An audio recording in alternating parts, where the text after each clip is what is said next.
everyone, and well, okay, I can't. We're gonna have to keep rolling. I can't do it, Malcolm. We've tried Hey, three I, times. I like it. I like it. Oh, Hey, keep it three natural. times. I thought third time would be the charm to compose my professional self, but after the week that I've had, I just cannot. This is the fan show, the award-winning fan show. I'm your host, the T-Man, Richard Tieman. This is episode 482, and it's still all the laughs, man. What Really. a week it has been. My man in the other box joining me again. He's back for more from last week. He needs no introduction because we already took care of that in episode 481, but he does Yeah. believe in his whole heart that MGK should at least be in the conversation for greatest rap artist ever. It is Malcolm McCoy. Come on now. What can I say, man? Hey, MGK, that wild boy, it speaks to me, man. I was gonna say, No. I was the first one I had was that you believe Chinese Democracy is the greatest Guns N' Roses album of all time, but I think that's more like for me and dates myself. So we went with the MGK reference for this one. But I'll take it, whatever it is. he is back for more. He is a glutton for punishment. So we are going to get through another episode. It was week 2. We had 6 games total. So Mhm. triple what we had from week 1. And Malcolm, we'll go ahead and get things started with the new segment from last week called The Good, Bad, and the Funny. For me, Yeah. the good was the football. We had it. There was a lot of close games. I don't really think any of the Mhm. games from the weekend had more than a one possession difference, except for Green Bay and Iowa, which we'll talk about. But close scores, some lower Yeah. scores. There was a lot of people I know that bet the under, and it paid dividends. So props to Mhm. you guys that do the betting lines and whatnot. But um, we had a lot of action, so we're going to touch on some of the key points, some of the headlines from around the league. So that was the good, the football.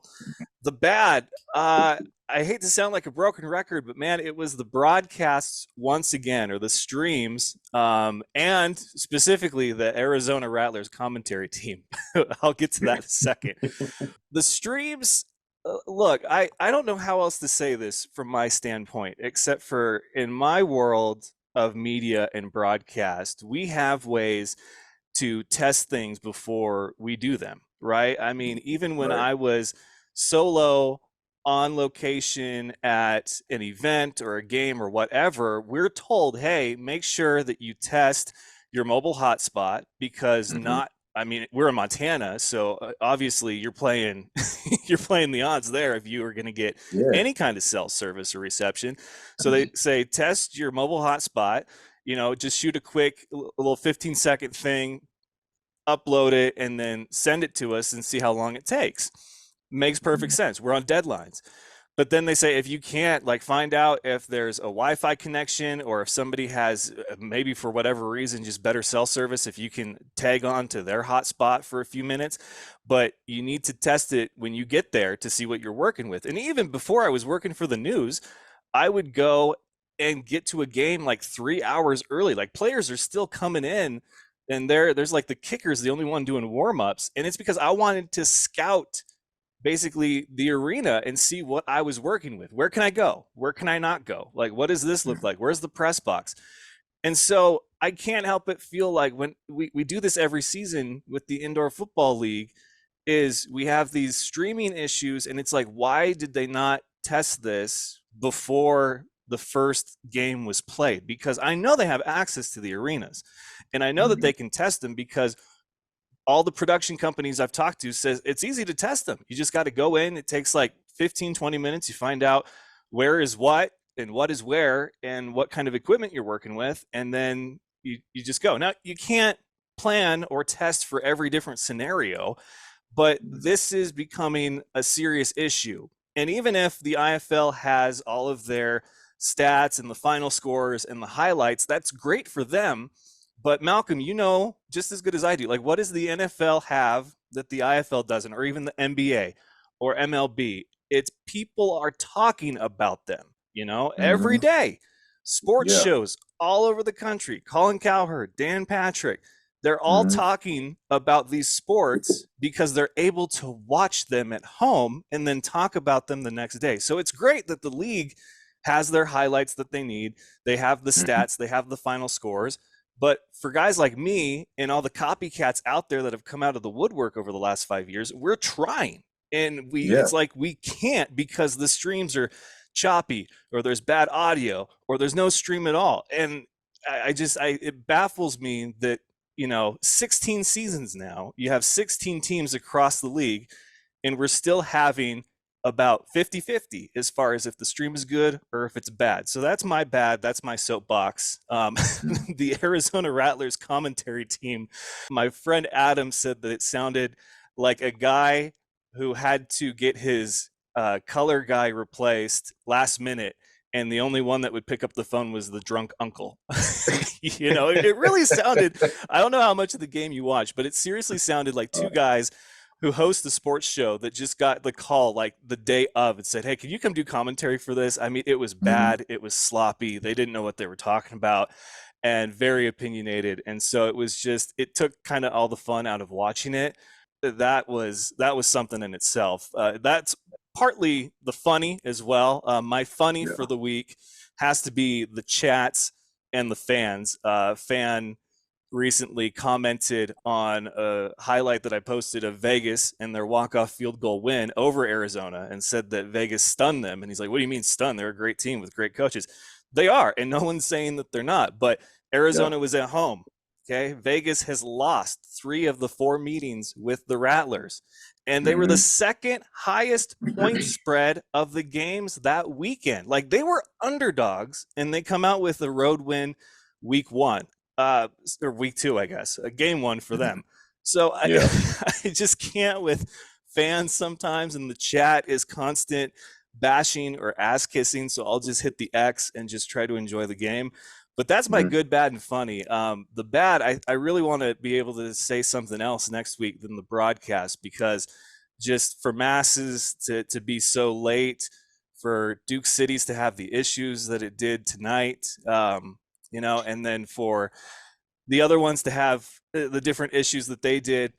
I think the funniest one was definitely Quad Cities and the audio issue, because Mhm. people were like, "Well, just turn it up." Okay, so you turn it up to a reasonable volume, and basically what your living room sounds like is this, and he throws, and it's caught complete. Okay, we're gonna take a quick commercial break.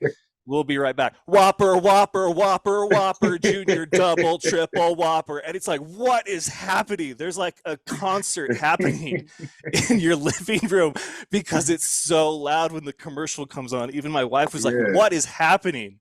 So that's my good, bad, and funny. Malcolm, what about you? What do you got from week 2? Before I speak on it though, I did want to just comment on how you said the streaming and just like the audio, the video, everything. You certainly would expect a lot more from a league that's been around for 16 seasons, man. Yes, yes. I'm as a former player in the IFL and somewhat a fan. You just want to see the games in their entirety and in good, clear quality. And a lot of them, whether it's a bad commentary or poor recording, or just poor audio, whatever the case is, like you said with the Quad City one, I was watching and I was cool just with some friends. They were like, it sounds like this is recorded on a cassette tape or something. It's just crazy.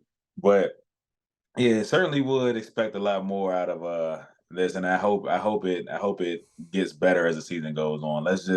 I'm looking at this. I'm trying to give him some grace and give him a little patience, but we'll see.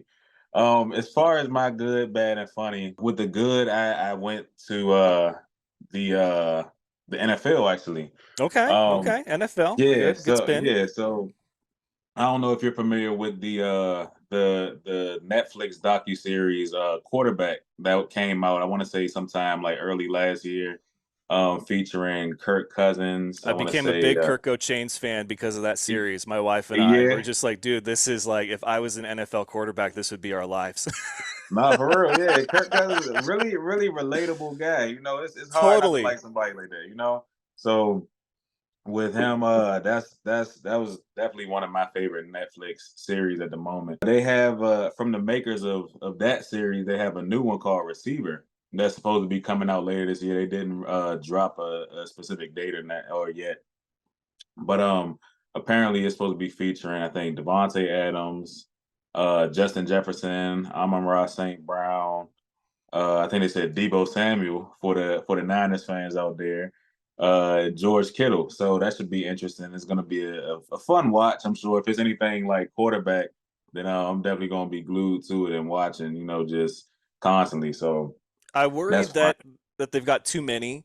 And Yeah. then I don't agree, and I'm a 49ers fan. We all know that. I don't agree with Kittle Mhm. being a part of it. I think he's literally Yeah. just there for more like mic'd up, funny content. But I do want them to spend a fair amount of time with everybody. And obviously, St. Brown being on the Lions Hmm. and they went to the NFC title game. And then Debo, same thing, went to the Super Bowl. They'll have plenty of content for them, but I do want to hear from Devonte Adams, especially, and Justin For Jefferson, and sure. just kind of what they go through as receivers on teams with one who had a quarterback with a season-ending injury and another guy Hmm. who had a team that there was so much uncertainty all season long. So those are the Yeah. storylines I'm really interested. Again, Uh, I don't know why Kittle is on there. Love the guy to death, but I want them to have enough time to feature the stories that we want to know more in depth. Yeah, for sure. Like you said, I think you hit the nail right on the head with this one because like with Kittle, I think he's more so like a just a fun guy to watch and listen to. He's mic'd up. So I mean, you can only imagine what his life is like off the field. So I think he's more so there for entertainment purposes. But either way, I think it'll be a good show. It's like you said, at the very least, it'll be fun to watch. So as far as the bad, man, and you know what I'm about to say, man. It's the Tulsa and Frisco game. It's just I don't know. I'm gonna just outline the situation first. You saw it, man. For the fans out there who didn't watch it in its entirety, the game was tied. Last series in regulation, Tulsa is in great field position. I want to say they're between like the 15 and 20. Yeah, Uh, great the field clock position. run right, yeah, clock is running. About 15, 16 seconds left. Anybody, and no disrespect to Tulsa's coaching staff, I don't know if it was just the stakes were high and they just simply like lost track of the situation. But even the basic Madden players would just look to run it down to single digits, kick the field goal, and go home. Man, that's what I thought they were going to do at least. Sure enough, clock is running. You can even hear the commentators like, "What are they doing? What are they doing?" Goes to over. I mean, the regulation time runs out. Go to overtime, end up losing. I mean, I just couldn't imagine what was going through their mind at that point in time. I can't. I just. If I know Coach Jones like I think I do, he was probably on the way back to Tulsa, just kicking himself about that because that's something that could have easily been avoided. And it just goes back to not only the offensive coordinator but the coaching staff as a whole, just having that awareness of the game and where you are in relation to the time and field position, all that stuff. You would think at a level such as this, that wouldn't be a factor. Now, if it was, little league or flag football or something, stuff happens. But you got so many eyes on the field, so many eyes on the play clock, so many eyes on the game clock. It just shouldn't happen. I definitely looked at that and scratching my head for some time, thinking about what went down there. So I do Um, have some info on that game, and we will talk about it when we get to our week two recap. That's one of the headlines from week two that I wanted to spend a little time on. So we will bring that up again. And so let's hear your funny, my man, because that was bad. Yeah, yeah, very bad. Took it over to the UFC world, man. I'm a versatile guy. I love sports of any kind. I was watching UFC, what was it, fight night on Saturday evening. Andre Lima was fighting Igor Severino. And we all know about the famous Mike Tyson, Evander Holyfield, who bit his ear, all that crazy stuff. Yeah. I didn't know that was such a common thing because apparently that's just like the go-to when you're losing. They were in a clinch and like midway through the fight, Igor Severino bit him and was disqualified for it, of course. But it's hard to I guess make light of a situation like that. but Andre Lima found it funny, so he actually got the bite mark tattooed on him with some word. You can pull it up. I want you to. I'm gonna send you the clip after this, but it's hilarious, man. He got it tattooed on his inner arm just to, I guess, commemorate, like such a bold way to win a fight. It was hilarious, man. I couldn't help but laugh when I saw that on ESPN. It was just crazy. We'll go But ahead and throw that's that up. We'll show it there right you now so you guys can enjoy that. This is good. UFC funny. Yeah. You don't normally see a whole lot of funny coming out of the fighting world, but that definitely that definitely took the cake for me this week. All right, so that was our week 2, the good, the bad, and the funny for me and Father Malk. Brought to you by I don't know. Let's go with Pure Leaf tea, raspberry flavor. All right, ladies and gentlemen, we are welcoming to the third box on the show a man who I have a long history with, Spokane native, represent. He is there right now, but he coaches remotely for the Tucson Sugar Skulls. It is Marshall Hart. Marshall, what's up, dude? Dude, nothing much, man. How are you, Rich? I'm doing great. I do miss back home. You guys are going through March Madness, so I don't know if I miss the traffic that you guys are probably having to deal with right now. Yeah, if you stay on the north side, it's not too bad. Okay, good to You know. just Good gotta to stay know. away from downtown. But it's not, it's not too bad. Other than fighting homeless people every once in a while, it's really not too bad. You just gotta always make sure you're ready to go. These little Whopper Junior hands are always ready to defend the land. Marshall's gonna laugh so hard when he watches the first part of the episode and I sing the Whopper song. Hey, I might join you, but it might not be a good key. We're I we're I gonna be was off key a little making bit. I made an example because for the people that don't know about all the streaming issues in the league, I made a point specifically to say why Quad Cities stream annoyed the hell out of me, and it was because you had to really crank that thing up to hear the game commentary. As soon as you flip that son of a gun off, or like it Yeah. goes to autoplay next video, wife is screaming at you right next to you. Why is it so loud? Oh, dude, totally, totally. She's like, "What is happening?" And I'm like, "Quad Cities audio is not good right now." Well, So Duke City was a mouse the whole time. So you had to turn that sucker up to like Mhm. 75. Duke City, that was a background game for me, man. I had it going while I was watching Monday Night Raw because I was like, okay, one, if the stream's going to be choppy, I'm not going to watch it. Like, I'll look down to Mhm. check the score. But Yeah. then when it stopped and then came back and it was decent, I was like, okay, like, I'm still not going to, like, we were past the point of no return for me to be fully invested in this game right now. I I mean, this weekend's been a little rough. I mean, if you're looking for, fourth down completions, it's been a great weekend. But we've been finding rhythms, is probably the best way to put it. Nicest way to put that. Mhm. Well, real quick, Malcolm, because he was first timer on the show last week, Uh, we'll have you do your resume rundown real quick because you're kind of a okay. journeyman in the world of indoor, but you've played for Spokane Wolfpack. That's kind of how you and I know each other and the Empire as well. So real quick, where you played, did you ever play professionally, where you've coached, and then where you're at now? I did not. I am a whopping giant at 5'8.5". As you can imagine, a 5'8.5" center with Whopper Junior paws is not exactly a hot commodity in the world of football. So I decide, I played semi-pro for the Wolfpack. I've been coaching high school for the last 10 years. So I started as a quality control intern with the Empire, and that lasted about 5 days until Shackelford I was like, who's going to coach the offensive line? And The he's like, Shack. you, I guess. And I was like, sure. So I kind of took it from there. And so I was coached the Empire for a couple years. And then when we folded, I went to Nebraska for the vaunted danger in the great city of Grand Island, Nebraska. Um, and then I went to Iowa with the Barstones for a year. And then I was back with, I was an offensive line coach, special teams coordinator most of the time. And then I went back to Spokane when the shot came back.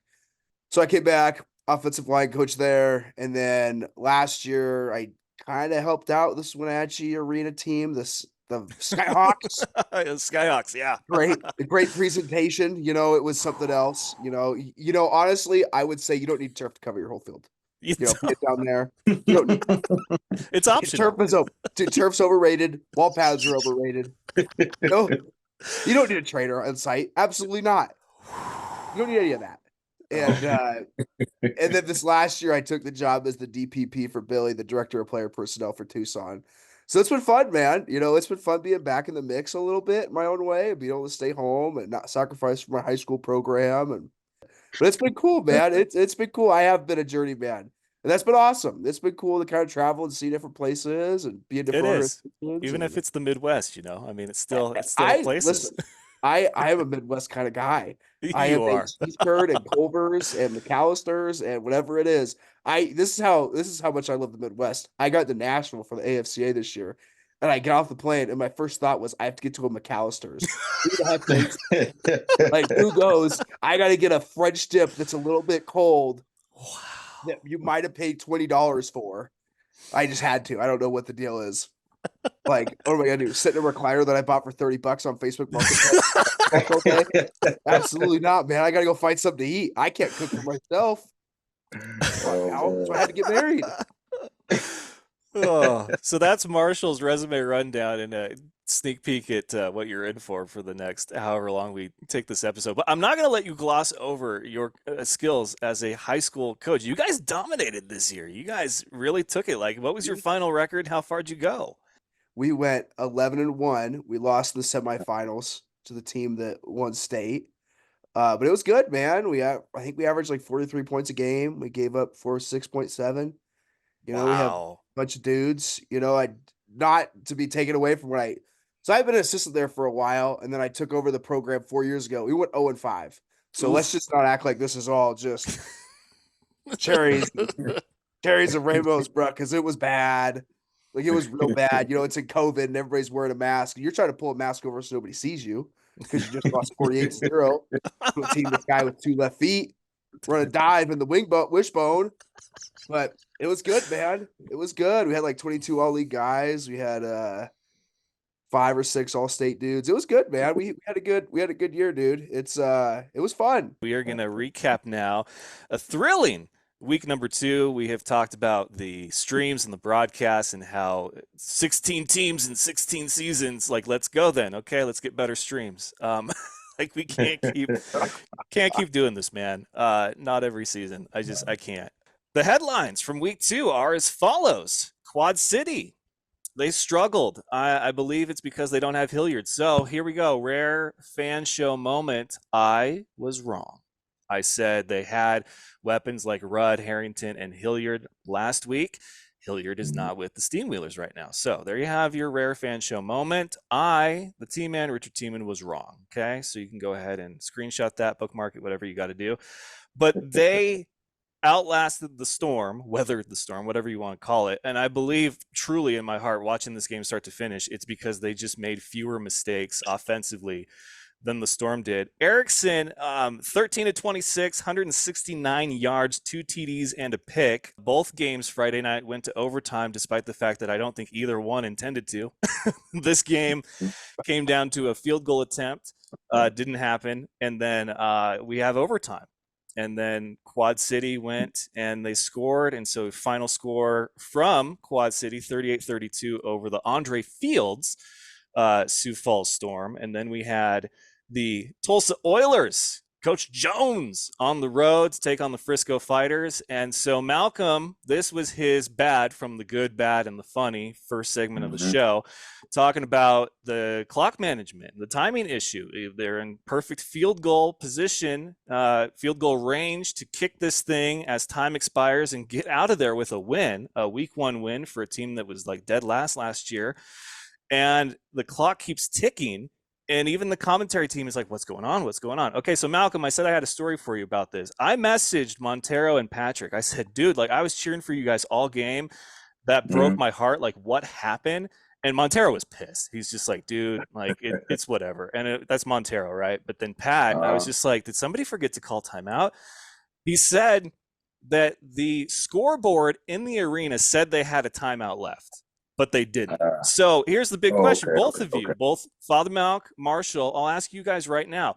I know that it ultimately, in the grand scheme of whatever we do, it rides on the head coach or whatever to know everything. Like for me and my show, I have to know all the ins and outs. If there's a bad audio thing or if a poor connection, that's nobody's fault except for mine at the end of the day. I got to be prepared for anything. But there's so much happening in a game, especially toward the end of it. Like you're 60 minutes into this game, 59 and however many seconds.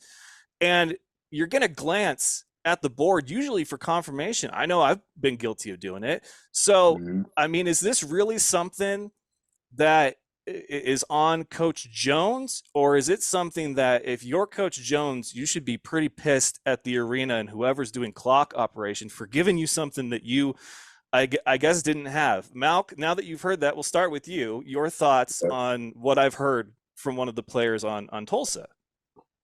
Yeah, so I would say, I mean, it's easy to be mad at the officials or the crew, whoever is responsible for, the display on the scoreboard. Easy to throw them under the bus, easy to say it's their fault. But ultimately, Rich, I gotta say, as a head coach, I mean, they have those sheets, they had a clipboard, you have assistant coaches, you have the guys in the box. Somebody should have known this, man. Whatever it displays on the board, it's unfortunate that that was the case for sure. And like we said earlier, the IFL definitely has to do a better job of just being on top of stuff like that. That shouldn't be the case, but ultimately I can't take that as an excuse, especially just given the fact that this is a professional league. As a coach, you should know how many timeouts you called, or at least have some kind of just paper or sheet where you can mark it off. I've seen it done before on a college level. So I mean, it's kind of hard to believe that you can't really keep track of stuff like that. And again, no disrespect to Coach Jones or any of the staff. I love them to death, but something going forward that they're definitely going to have to address and keep track of. Good point, Marshall. You've been in the trenches at these games. You know the quality of the arenas. Not all are created equal, man. You know as well as I do. Those Midwest teams sometimes it is what it is. But your thoughts on what it ultimately comes down to in a situation like that? That's it's a tough deal. I think it's just like a week one, like everywhere in the league, like week one, just issues. Like a Mm-hmm. situation like that. I mean, typically, the OC would walk out. He'd ask the official, "Hey," he'd call the first play. If I get in the huddle, he'd say, "Hey, confirm timeout situation." So if there was a discrepancy, then you can get an adjustment right now. So whether you're planning for 2 or 3 plays down the road in that series, whatever it is, you could plan because you might kill a play earlier, right? You might try to kill one early in the drive to try to save a timeout, especially with with that situation when really you're just trying to get in field goal range. But it's like Malk said, I have nothing but respect for Jones. I mean, the dude has Hall of Fame rings. The guy's had teams that overperform, like the end of last year. I mean, he really flipped that team around. He did for But yeah, sure. I mean, really, it just seems like a communication issue. That's something that's just like a week one, like all the off, like I mean, honestly, every team in the league, like everybody's trying to figure out, especially with that turnover with the AFL and the XFL or the UFL, like just try to figure out communication and try to figure out details. So that just kind of seems like one of those situations. I mean, it is easy to look up to the scoreboard and think we got one, that's it, and not try to get confirmation on that. Mm-hmm. But you just can't trust scoreboards. That game goes to OT, wasn't supposed to, and then the Fighters come out with the win 31-25, heartbreaker for the Tulsa Oilers. Frisco starts 1-0 on the season, but man, nothing but mad respect for the way that Tulsa fought all game long. That defense was nasty. Taylor Hawkins got an INT. Montero got the first touchdown of the game. So they were firing on all cylinders, and they went toe to toe with Frisco, which is hard to do. Then we had on Saturday, Green Bay. The Blizzard went all 4 quarters, and it was against Iowa, which looks like a team that's still trying to find their identity. There was some consistency, but this was surprisingly the biggest score differential of the entire weekend. That final score, 35-24. Myler, man, Max Myler, that dude is like a stud. And Marshall, you'll appreciate this. Malk, I apologize, it was before your time, but I'm watching this game and I just can't help but remember that there was a golden era of Midwest talent for like a good 3 year stretch in the IFL. I was thinking of all the names. You had Matt Barrett, you had Jake Medlock, Travis Partridge, Drew Powell, Brady Rowland, Jack Bramsquig, Markel Willis, Ryan Ballantyne, Connor Hollenbeck, BJ Hill. And these were guys that were the star power of the league. And now you look at a Green Bay or an Iowa, and it's just not there anymore. Yeah, I mean, you look at that stretch from like 2017 to 2019. Like you said, Brady Rowan, Ryan Ballantyne, Matt Bearhart, Markel Willis, Brian, even if you go before that, right? Cedar Rapids, Brian Prey, Dylan Favre. Like you're talking like dudes. Xavier Jackson, like all these Mm. Jeremiah Price, like they all came from the Midwest and all these teams. It's just tough. I mean, there's talent there. I mean, Darius James Peterson is a stud. Like that dude can play. 35-24 your final in Green Bay, so they're 1-1. Jax and Mass, if you missed it, a lot of people did because the stream was not good. That one, Jax falls short 21-26. Pirates 2-0. Benefield, what else could you say except he did a great job there. He's one of the great quarterbacks of the league right now. Then we had Vegas over Arizona, stunned the Arizona Rattler. I'm going to say it again. They stunned Arizona 45-43, a walk-off field goal as time expired, which is not something you see very often in the world of indoor. You see it all the time in the NFL, but indoor, it is a rare thing. I think I've seen two. Vegas, they get 1-0 now on their season in week 2. The Rattlers, they're 1-1. They have played 3 quarterbacks in 2 games. Granted, Snead is hurt, and then Kettle came in, but they have Lorenzo Brown, which is hilarious because Arizona fans do not like Lorenzo Brown. And then finally, your week 2 finale was the San Diego Strike Force 32 over the Duke City Gladiators 26. That one did not go to OT. So before we dive into whatever games you guys want to talk about, we don't need to talk about each and every one of them, but it's time now for another new segment on the show. Ready? Here it is. Okay, so Malcolm and I made our picks, and we only had a difference of one game. I picked Tulsa, the Oilers, and he picked Frisco and the Fighters. And so because Frisco ended up winning, and man, I really thought I think everybody really thought upset city. Malcolm gets the win for the pick'ems, and we will pick our week 2. So this segment is called Pick the Punishment. Malcolm will pick a fitting punishment by the end of the show for me since he won the picks. And I just want to say this, though, Malcolm, for some reference, a little context. I had your punishment picked. So basically, what I had was coming on here and being like, okay, so this would be next week. I was going to have you come on here and you were going to issue an official apology to the former Beef players that we were all with that are now on Tulsa.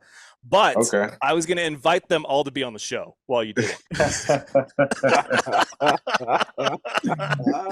So there's going to be like 5 boxes popped up and just them waiting. Like, oh, you picked against us, huh? That would be the episode where I just miraculously start having technical difficulties. It is all getting choppy out of nowhere. My Wi-Fi connection just go out. He pre-records and phones it in. Okay, so that's what I had it. I had the perfect punishment for you. I was like, oh man, I can't wait to get on the show. I'm going to tell him what his punishment is. It's going to be so good. Yeah. And then the time expired. I was like, what's happening? And then they went to overtime, and I was like, no. So that was week 2. At the end of the show, Malcolm will tell me the punishment that he has picked for me, and then we'll make our pick. So, Marshall, anything from week 2 that you wanted to bring up real quick that you noticed that deserves being talked about? Yeah, I think the coaching this year is really good. I think a lot of people are really trying to overcome turnover. Everybody's pretty young for the most part. Again, you got teams like Arizona that are having to overcome a third quarterback. Vegas trying to start to break in a new quarterback. Quad City. All these teams are at bad points. Relative when it comes to like returners. Everybody's starting green. But I've been super impressed with the schematics, like what everybody's trying to do. Like everybody's throwing new things out there defensively. Teams are looking really sharp. But no, even the San Diego Duke City game. Trayvon Van. That guy's a stud. He can make plays. That catch at the end of the game, he had a couple big runs. Moving around those offensive linemen. Malik McDowell for Duke City. What the heck? That guy's a freak, man. Yeah, that was a 2nd round draft pick. He's out there long arming people to guard. They've got guys, man, and everybody's got dudes. It's just a big turnover. The league is open this year. Like we're hoping that it's us. We've got the guys, we're ready to go, but it's open. We're not going to have, in the past it's been pretty tiered. You got your top tier, you got your middle tier, and you got, the guys kind of struggling to compete and trying to find their way up. And this year it's open. I think there's going to be a lot of parity. There's going to the AFL and the UFL have really thrown, talent wise in the Mexico League. A lot of guys are going over there. Boy, it's going to be interesting, man. The West is a showdown this year.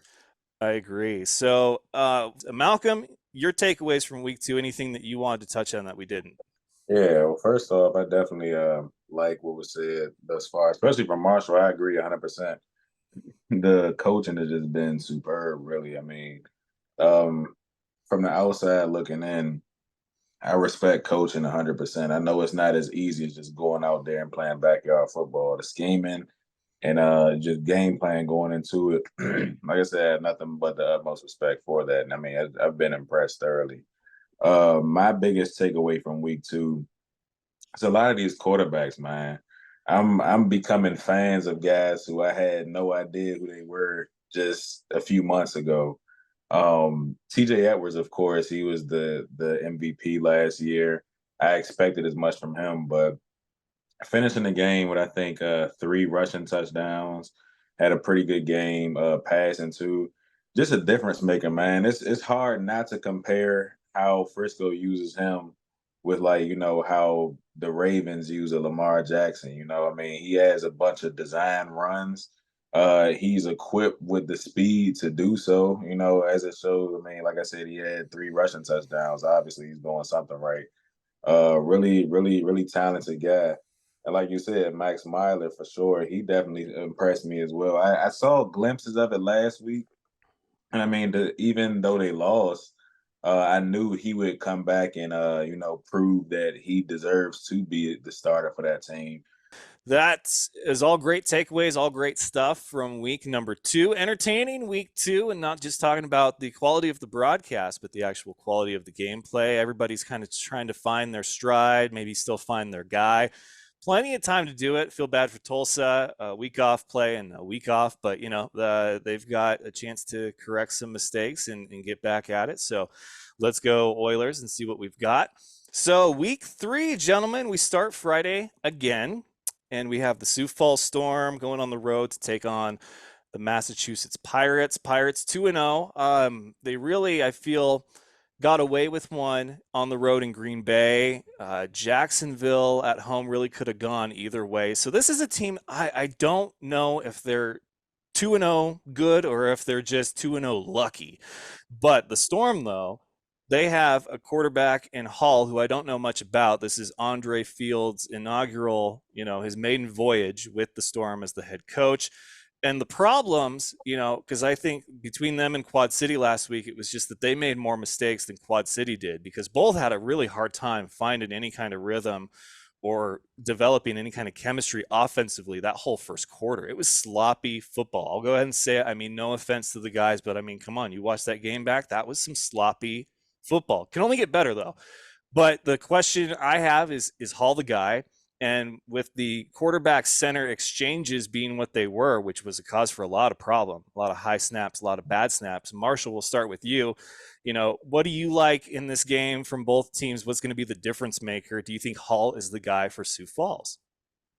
Yeah, I mean, it just it's who else? I mean, Yeah. that's kind of the tough part where a lot of teams are at. It's like, who else is going to come in here and spin the ball? No, I would say so. I mean, it's just going to take time to learn the differences. I mean, the windows in the indoor game are so much smaller. The reads, confirmations, everything. It's all so different. So I would say so. I mean, the kid they have at center, Ty Cobb, is very talented. I think he was more of a guard in college. So kind of it's just reps and picking that up.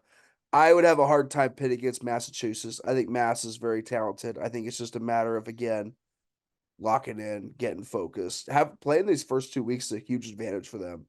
Like just getting more games under the belt. I mean, Jimmy Robinson, Dro, Thomas Owens, Isaac Zico. I mean, they're so loaded on offense. I mean, I would have a hard time picking against them. I think as soon as they get the trade tracks going, I mean, they're going to be a force. All right, so Marshall likes the Pirates. I don't have the confidence to pick against a 2-0 Massachusetts Pirates or an 0-1 Sioux Falls Storm, regardless of how I feel about those teams this early in the season. I will go with Pirates as well. Malcolm, how about you? Who you thinking in this one? I'm gonna have to agree with both of you guys, man. I'm taking Pirates as well. Like I always look at a game. I try to look at it as objective as possible. Just looking at the firepower on both sides, and I think Mash just has too many weapons, man. All right, all three of us like the Massachusetts Pirates to go 3-0 at home against the Storm, but a long season ahead. So the Storm, Andre Fields, I truly believe he's going to find his footing and figure out what his Sioux Falls Storm looks like sooner rather than later. So that brings us to the second game on Friday night. That is the Duke City Gladiators coming off a tough home loss to the San Diego Strike Force against the Frisco Fighters, who escaped the Tulsa Oilers in OT. I don't know who was more shocked, us or them, but hey, they'll take it. They're 1-0. So, Malcolm, what are you feeling in this game? Frisco, I mean, probably pretty for real, but Duke City, I don't know, man. They could turn it around in a week time. They took it to San Diego. Yeah, yeah, man. That's 100% true. I mean, Duke City definitely surprised me tonight.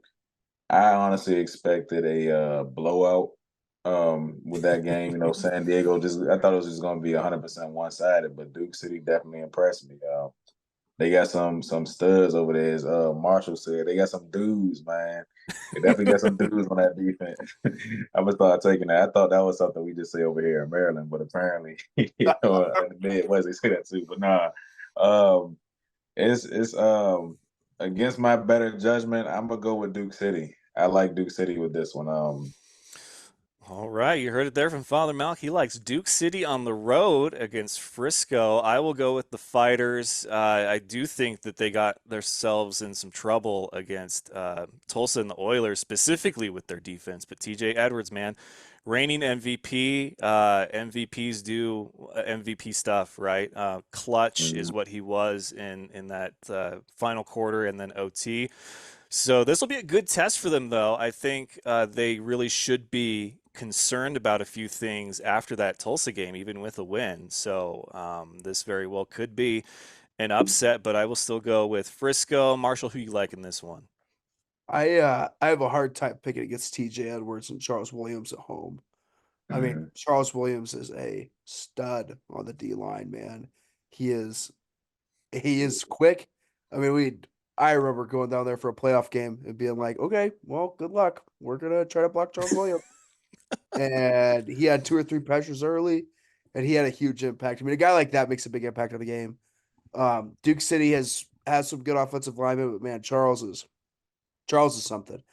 And TJ Edwards just finds a way to make plays.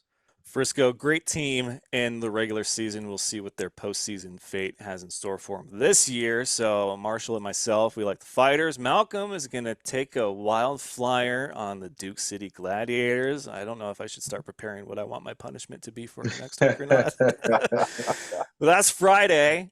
Saturday, Marshall, we have the first action of the season. Took 3 weeks to do it. Why I don't know, but it is the Tucson Sugar Skulls making their 2024 season debut on the road against the Northern Arizona Wranglers, who suffered a week one loss at home to the Arizona Rattlers. So, Marshall, we'll just go to you. What should we look for in this game? I know that you're probably going to pick yourself, so I don't know if your pick should count, but still, give us a breakdown. What can people get stoked for this year's Sugar Skulls?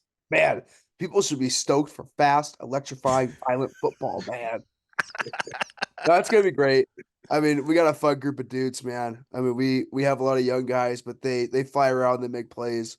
We have talent all over the place. It's been a great recruiting season for us this off season. Coach Back is an incredible coach. Coach Rayshawn Kaiser, it's our DC. He has been a huge addition for us. He is really good at what he does. Obviously a bummer for him with Omaha, but I'm not too bummed about it. He has been great for us. I have So we're, no you comment know, on that we situation. we have it's gonna be great, man. Naz is good. I mean, Naz played really tough against Arizona. They I did. mean, that number 7 is electrifying for them on kickoff return. The defensive McCorker. pretty solid. Yeah, they do a good job. So it's gonna be tough, but I think we're gonna come away with a win.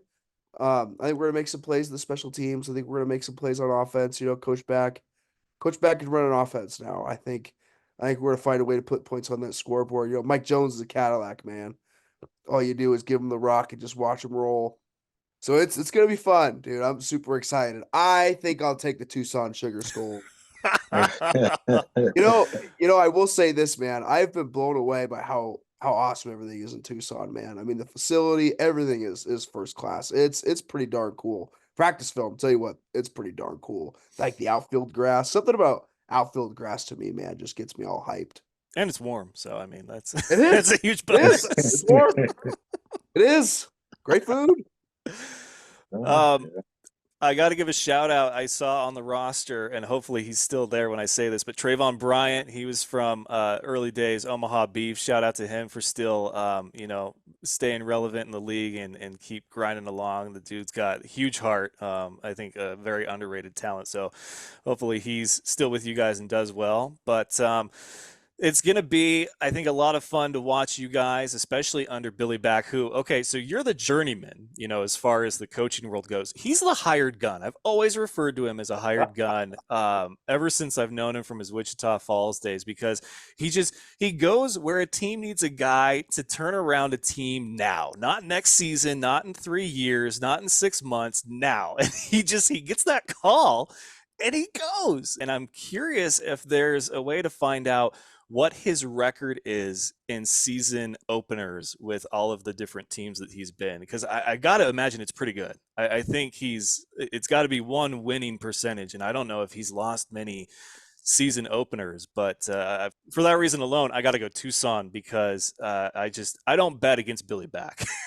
I just That's a good bet. Neither do I. Works out pretty good. Works out pretty good for me so far. So that's my pick. Malcolm, what are you feeling? And don't forget who our other person here is and who they are associated All right, with. Malcolm, it's good pick here, Malk. Oh yeah, no, I gotta go with the other guys, man. No, I'm playing. So Oh, I'm not just saying this. I'm not just saying this either, Marshall, because I mean you're here, but I really think you guys are gonna take it home. I mean, fun fact, I did play in Tucson, and was it 2022? Was it 2022? May Yeah, 2022 for a short period of time. I got cut from Duke City, a little way into the city. I mean, a little way into the season. Went with you guys. Somehow found my way back to Duke City, but back then it was a much different team. It was when Coach Dixie Wooten was there, Curtis Chen and the whole other staff. Mike Jones was still there, surprisingly. I think he's one of the few guys who's still on that roster currently. But you're 100% right about Tucson being a great place, man. The short period of time I was there, just the atmosphere, like the fan reception, just how the city kind of rallies with the team, and the food, man, the facilities, everything was great, man. I loved it out there. It was really cool. And I one thing I did take notice of too is that regardless of who was there, whether it be coaching staff, players, whatever the case is, you guys definitely have like a winning mentality. So, but yeah, I uh, think you guys got it. Yeah, shout out to Kaiser for winning that championship last year, but I think he's in a better spot now, and I'll just say that from personal experience. But look, the rumors 9 times out of 10 are never true, especially coming from a certain side of it. It's just like I've heard what the rumors are, and I'm like, there's no way you got. There's just not. So it's whatever. raise, Good for him. raise good people, man. He But is. yeah, no, it's cool. It's funny to see like the difference in ownership groups. Like Kathy and Kevin do a really, really good job with like setting everything up the way they want. It's pretty cool, man, to see. Well, how long? Quick question for you, Marshall. How long until you guys give McCullum a call to come and rejoin with Billy back again? Oh man, you never know. You never know. I feel pretty happy with our quarterback situation, man. I think it's gonna be good, man. It's gonna be fun. We electric is probably the best way I'd put it.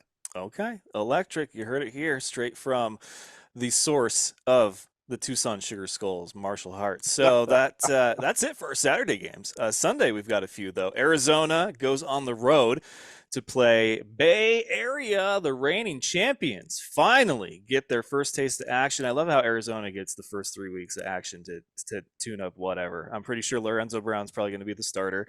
But I'm not going to pick against Bay Area. I love Dixie, man. He is like the Kevin Guy kryptonite, I swear.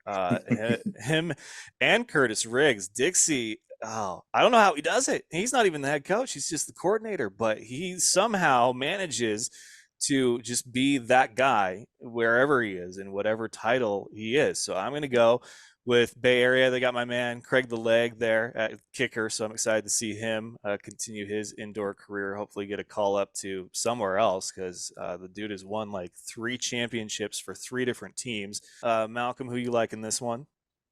I gotta disagree with you, Rich. I'm gonna say Ooh. I don't see Arizona losing 3 or 2 on the road. Because I mean, Kevin Guy, he like you said, Dixie. It does seem to kind of be his kryptonite, but I just don't see it happening, man. I think he will see to it personally that they don't lose, even if he has to suit up himself. You know, no, but it's just I think a huge part, and no disrespect to Bay Area, I'm not sure who they're working with over there right now, but Dalton Sneed was a huge part of that team, man. And not to say he was the That's a good reason point. they won, but I think he's a different he's one of those quarterbacks that I mentioned are a difference maker. So without him, it's an entirely different team, and I think Kevin Guy and the Rattlers have his number on that. Man, you made a lot of really good points there. I completely forgot they're without their championship MVP, Dalton Sneed. Like Yeah, it's yeah. their banner drop game, man. Like this is like you've got everything set up for like the perfect evening, Hmm. But if there's anybody that can spoil that, you're right. It is a Kevin Guy Arizona Rattlers team. Marshall, who do you like in this one? This one's tough. It's my current boss and my former boss going head to head. Um, so this is kind of a tough one to pick. But no, I mean I agree with Malk. I have a hard time seeing Arizona lose 2 in a row. But Bay Area's reloaded, man. I mean they lost an MVP in the United Bowl and they got another one, DeQuan Neal. Uh uh, yeah. DeQuan is Dixie Wooten's one of the best coaches I ever worked for, man. Like that dude knows his stuff. His run game stuff is really impressive. DeQuan with him is a good combination. Uh, Hmm. they've got receivers. They have talent, man, everywhere. I could see Arizona's experience in playing the last 2 weeks really coming up showing big. Um, you know, again, coaching staffs. You're talking about guys like Jarney and KG in Arizona. There, you're talking about guys like Dixie Wooten, Rob Keefe. Wooten's son is the O-line coach. Chuck Miller, who was my roommate in Iowa. Shout out Big Chuck, the D-line coach in Bay Area. You know what? I got an idea. Siri, flip a coin. Ryan with the boss man. Ryan Rattlers. Yes, sir. Yes. But yeah, it's gonna be a great game, man. I'm super excited. I think that's gonna be a fun matchup to see those two Mhm. teams really go at it this early on. I think Uh, so too. it's gonna be good. It's kind of like that Vegas Arizona game. I mean, a ton of talent, two of the teams, top end teams going at it. It's great.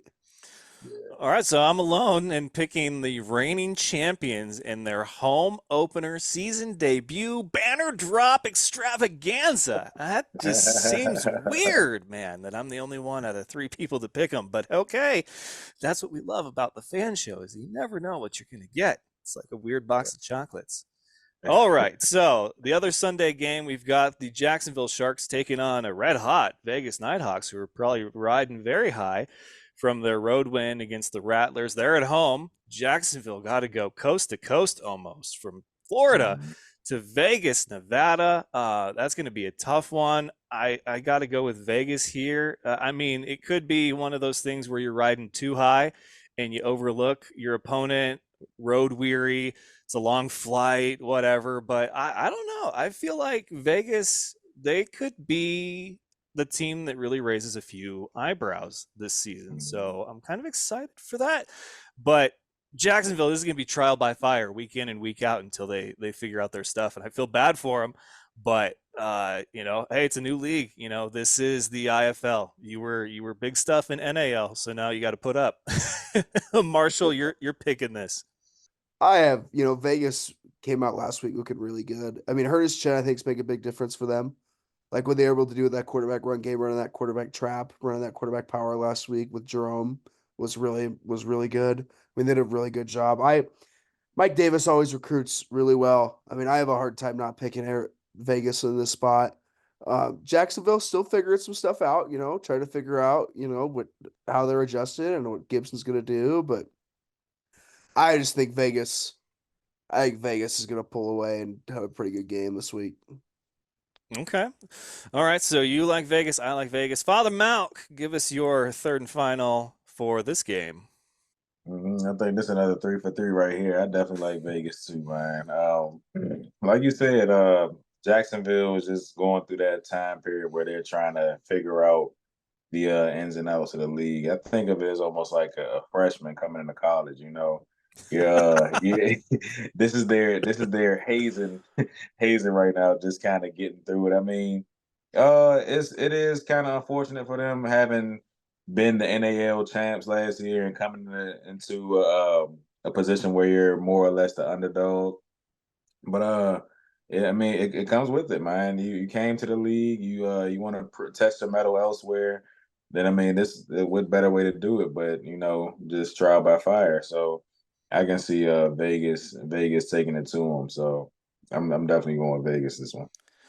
All right, so all three of us like Vegas to get their second win in a row, 2-0 at home against the Jacksonville Shark team that is trying to figure out the IFL. Best of luck to them, though, as the season goes on. I'm sure they'll right the ship. And that brings us to our Week 3 finale, another Monday night game. So sorry, Malcolm, it's going to be another late night next week. But we get to see, finally, our third and final team that we have yet to see any action from. First IFL action, the San Antonio Gunslingers. They're taking on the San Diego Strike Force, fresh off another Monday night win on the road against Duke City. Now they're at home on a Monday night. I don't know anything about the Gunslingers. I do not. I looked at their roster. I didn't recognize hardly any names. I was like, what? Who? I think I recognize the quarterback, which it escapes me right now. But this is a team that is, like I said, journeyman of indoor football leagues, and now they are in the IFL. But I'm still going to go, I think, I'm going to save mine for last. So we'll go ahead. We'll start with Father Malk. We'll see who he's taking. All right, man. Let me see. I do know a couple players from the Gunslingers. I played with. I'm not sure if he's starting that, but Ricky Wyatt, one of the linebackers who were brought in. Uh, a guy named RJ Roundtree. I played with him in college actually at Bowie State. Really, really good ball hawking guy. And also the head coach, Coach Tom Manas. He was my head coach. He was the one who recruited me to come into Albany in the NAL last year. Great guy, man. Really, really, really solid morals. He's the kind of coach that does things the right way, and I appreciate that about him. He's a hard nosed, old school guy, but at the same time, he's a player's coach. He knows he's very in touch with his team and makes it a point to adhere to his team's best interest. And I don't doubt he's doing that over there in San Antonio. So but with that being said, San Diego they proved to be a pretty solid team. Although tonight was a pretty low scoring game, like you said, I think that they're gonna pull it together and beat the gunslingers. I mean, they don't really know what to expect coming into the league, and I think it's gonna be a situation where this is just like a wake up call for them. So I'm going with San Diego. All right, so Malcolm is picking the home team, the Strike Force. Marshall, what about you? Who you like? I agree. It's gonna be a like same with Jacksonville. I mean, it's just a transition from the two different style games. Figured out how to Mhm. coach it, figured out how to adjust. But San Antonio is very, very talented. I mean, they are loaded with dudes. The quarterback Castronova was the Mhm. quarterback, a Jacksonville quarterback. How does he adjust to this different style game? I would imagine pretty well. Receivers are big, fast, strong. I have a hard time not picking San Antonio here. Oh man, you're putting me in a spot. Okay, so Malcolm and I are different on 2 games this week, so a Yeah. third only makes sense. Marshall, I'm trusting you. I'm gonna go the Gunslingers in Let's their ride, Rich. IFL debut. Let it ride. San Diego, man, Let's see it. they've got the tools, but they really let Duke City hang around way too long in that game tonight. They were even That's trailing at true. one point. So I know that it's going to be different week to week. Teams are going to figure stuff out, especially the teams that have experience going to against the teams that have less experience. Now that we're finally seeing all the teams in action that the league has to offer this year, but man, that San Diego has cause for concern after their Duke City game. They really do. W or not, man. Them and Frisco, they got some questions that they need answered real quick. So I am going to go Gunslinger. Let it ride. And that will bring us to the end of our show. So, Malcolm, drum roll, because the time has come for you to pick the punishment for me who lost our picks. And man, I had the perfect punishment picked out for you. I'm dreading what you might have for me. Let's hear it. Let's have it. Oh yeah. Oh, yeah. Speaking of which, So let's see, Rich. I'm gonna say, seeing as how you're an avid San Francisco fan, I don't like where this is going. I just know it'll break your heart to wear the apparel of anybody else in your division. I mean, it's even better because if I'm not mistaken, your wife is a Seahawks Oh, fan. man. I'm sure you see where I'm going with this. Oh. Rich, I would love to see you wear the Seahawks jersey of any player of your choice for next week's episode. And how about a little face paint as well? Let's just do the number of a Seahawks player of your choice. I'll give you that Wow. courtesy. So it sounds Dude. good. Man. How do I Oh get shit. myself into these things? Okay. Hey. I love how It's only I picked because our former Omaha Beef comrades in their season debut, and you didn't. And I thought you would have some explaining to do, and instead I get the punishment, man. Okay, there so it is. all right, that'll be what it is, and then we'll see who comes out on top next week for me and Malcolm. We got to find another guest. Marshall, you've been a great guest, man. We got to have you come back more often because you are a 100%. blast to talk to, man. It's been a lot of fun to catch up with you. Anytime. Anytime. You tell Billy we said hello though, and that I expect some Skulls gear. I don't have any Sugar Skulls apparel. I have a ball signed by Corey Murphy when he played there last year, but I don't have any Sugar Skulls apparel, anything to wear on the show. Obviously, I can't next week because Malcolm just spoiled that. But I mean, I'll bring old Billy with me next time. Jump on. Little side panel. little Let's see side it. panel. Let's see it.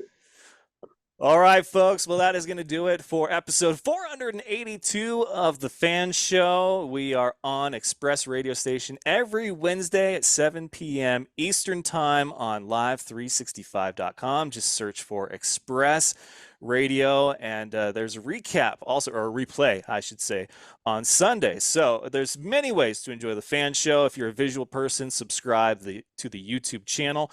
But as far as your podcast listening pleasure, Spotify, Apple, iHeartRadio, Spreaker, and I think that about covers everything. So for Father Malk and Marshall, I'm the T-Man, Richard Tieman. This is The Fan Show. We will see you guys next time.